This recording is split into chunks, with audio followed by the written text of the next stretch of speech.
What's up, guys? Got a cool one to show off. Finally got it put together after I changed gears on it a couple times. Originally, this was going to be a black case with a black bezel, an engineered band that was done in rose gold, a dial that was done in black and rose gold, a crown that was in rose gold. But whenever I got the actual rose gold in, the rose gold cerakote was more like a periwinkle kind of color, not quite the flashy kind of rose gold that we're used to. More of a flat color. So I shifted gears on it. I had some rose gold bezels that had a black insert, but they wouldn't fit the case that we were working with. So I found another case that also had 18mm lugs, but it has a kind of a flare out over here for the crown, and then I allowed that clearance right there to not hit the crown tubes, that little bit of extra that's not on the other case. So I was able to use this. So stuck with the same dial. You can see it's kind of a black, just a classic style dial. We lasered out everything except for the numbers. The numbers are raised.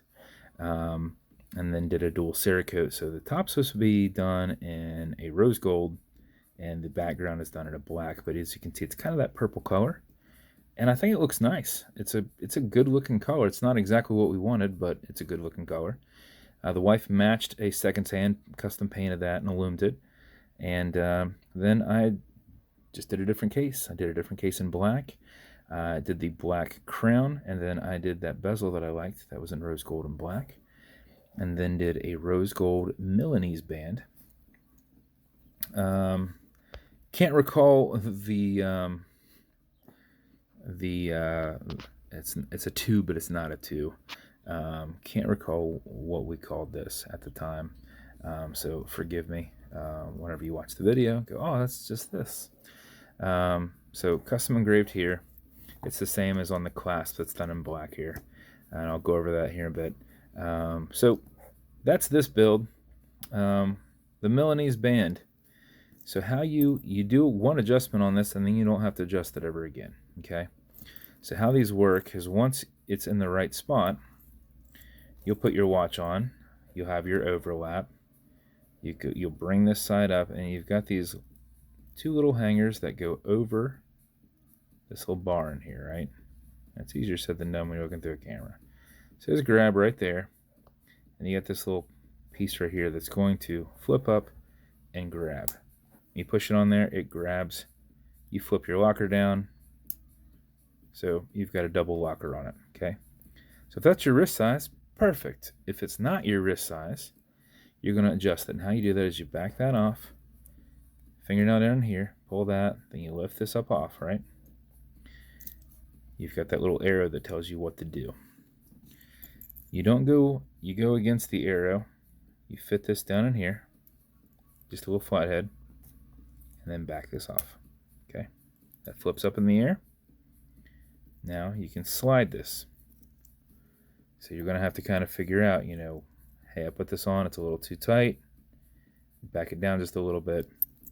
Now this goes on really hard. I put a little bit of gun oil on both sides to see if it could kick it out a little bit, make it easier. But this isn't something you're going to be working with all the time. So once you set it, you won't really care ever again how tight it is because you only work with it once. But what you do is you'll fold this down. Don't let it slide on you. If it slides, then you've got your issue. Now, if you can do it with one hand, great. Just push that back down. It's locked. It's not going anywhere, right? Then you try it on again. Go, okay, there's my wrist inside there. Drop it on there. Boom. And you're always good to go. So let's just assume this one's good. We'll get into that other strap here in a second. Bezel on this will turn left, it'll turn right. It's just held on with a tension ring, non-clickable style. It'll just go left and right. Automatic mechanical, so you can wind it, you can wear it, you can put it in a watch winder. But if it's dead or you're not going to be very active, make sure you wind it up just a little bit. Now you do that as you back the crown off the threads, and so you hear it and feel it clicking. At that point you can wind, and a wind is a turn that way. Turning it towards you doesn't do anything, but it's a lot easier to keep your finger spacing and just go back and forth. If you do this for 4 or 5 seconds before you put it on, even if you're not very active, you'll keep time throughout the day. And if you do it for something closer to 20 seconds, you're going to max out that 31 plus hour power reserve on it. You cannot overwind it, so don't worry about that. When you're happy with how much you've wound it, pull it to the one and only click, and you can now set your time. It does not have a hacking movement, so it's going to keep going. And then you'll notice you've got a wobble crown that deflects lateral pressure from going into the stem and into the movement. So if you feel that, there's no big deal there. If you pull it a little straight, you won't even feel that it moves. Okay, Google, what time is it? It's 8:05 p.m. 8:05 p.m. Kick it over. Push it over, get it out of that time setting. And then screw it down. And there you go. Now, that is the build as a whole. But what's nice about this build is, let's say you want to wear this strap. Now, this Milanese goes really well with the bezel, but that strap goes really well with the dial. So both work, but how you get this off is you've got these little pieces you push down and it releases. And if you look at it up close, all it is this little lever, and once it's in there and you push it over, it's spring loaded and it reduces that one, so you can put it up in there, right? These are called quick disconnects, so you can pop this off literally in 2 seconds. Now it's off. The nice thing with this is these are built in, so you're not going to lose these. They're not going to fall out on you, so you know exactly where they are. You feed the side end that doesn't have the clip on it first. When you get it in there, you'll pull this down, feed the other end in, and then let it up into the hole. You'll get good at it. So the other one will have quick disconnects as well, but they'll come right out. So if I can do this with, so they're sitting right here.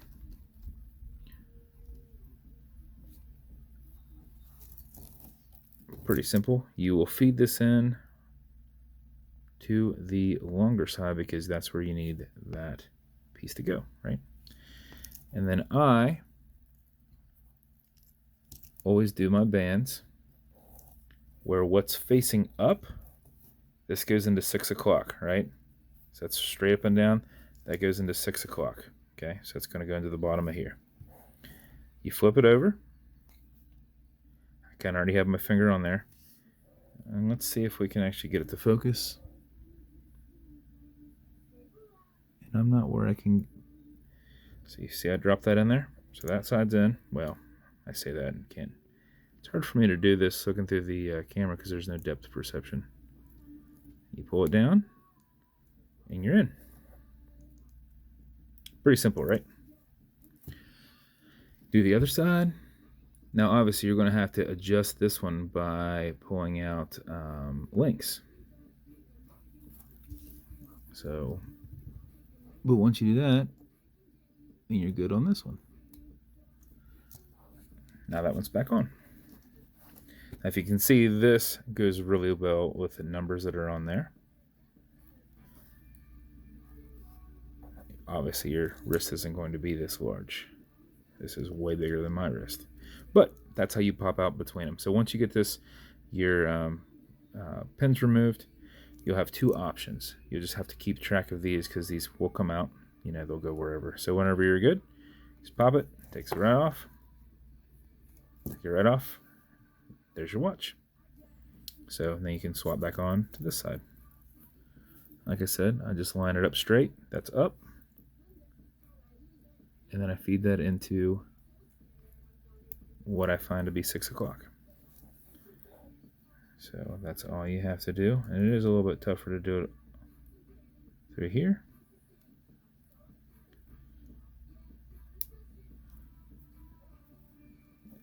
And we just swapped between the two. So that is the build.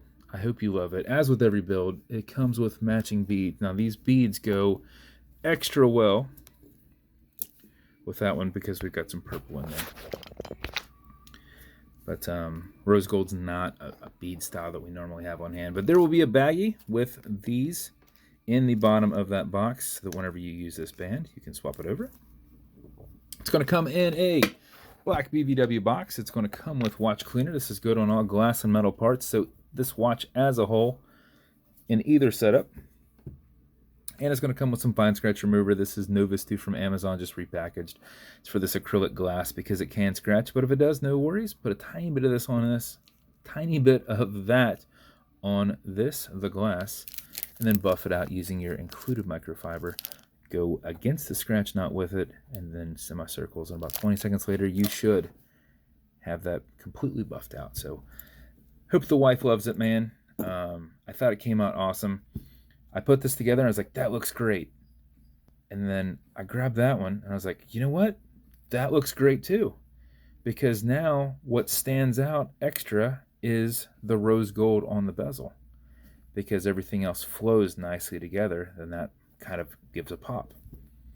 So without that, the dial kind of gives a pop because it has that kind of like purplish kind of color to the numbers, which is the only thing that stands out on there. So depending on what you wear is what kind of pops. So if you want rose gold to pop, put it on this. If you want the dial to pop, put it on that. So both ways look great. So yeah, man, I appreciate you reaching out and want me to build the watch, and I hope she loves it. So if you want me to build you something custom and unique, reach out and I'll see what I can do. And if you want to continue to see videos like this, like and subscribe as I put them up all the time. Thanks, guys.